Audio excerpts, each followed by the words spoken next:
L'acqua è un alimento che come tale viene ingerito dal corpo umano. Evidentemente il rischio maggiore che si fa introducendo acqua inquinata è quello di andare avanti e di andare di fronte a malattie infettive di tipo gastrointestinale soprattutto, che possono dare fenomeni patologici leggeri, ma possono arrivare a patologie più pesanti che addirittura possono comportare il ricovero ospedaliero. Noi di solito controlliamo la distribuzione dell'acqua destinata al consumo umano partendo dalla fonte, che sia quella superficiale che quella dei pozzi,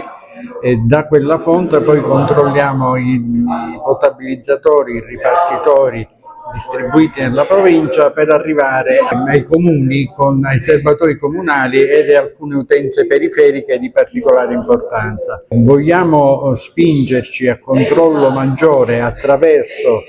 l'applicazione della legge del numero 18 del 23 che riguarda l'impegno dei condomini. Ecco perché oggi abbiamo provocato questa riunione insieme ad AICA con i rappresentanti dei capi condomini per dire loro che c'è appunto adesso una norma che vuole che si applichi più attenzione alla distribuzione finale dell'acqua, quindi che si applichi più attenzione nei serbatoi di accumulo dei condomini e tutto ciò che ne deriva come distribuzione. Quindi oggi abbiamo cercato di sensibilizzare i gestori dei condomini e mi pare che la riunione sia stata positiva perché abbiamo raccolto molta sensibilità e ci siamo riproposti di collaborare nel prossimo futuro con percorsi di informazione e formazione più approfondita per fare in modo appunto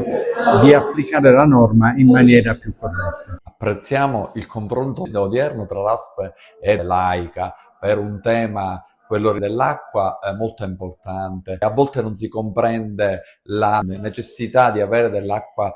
salubre, per cui questo percorso è iniziato oggi con l'AICA e l'ASP. Come rappresentante dell'ANACI, l'Associazione degli Amministratori Condominiali, ci auguriamo che continui per una crescita professionale.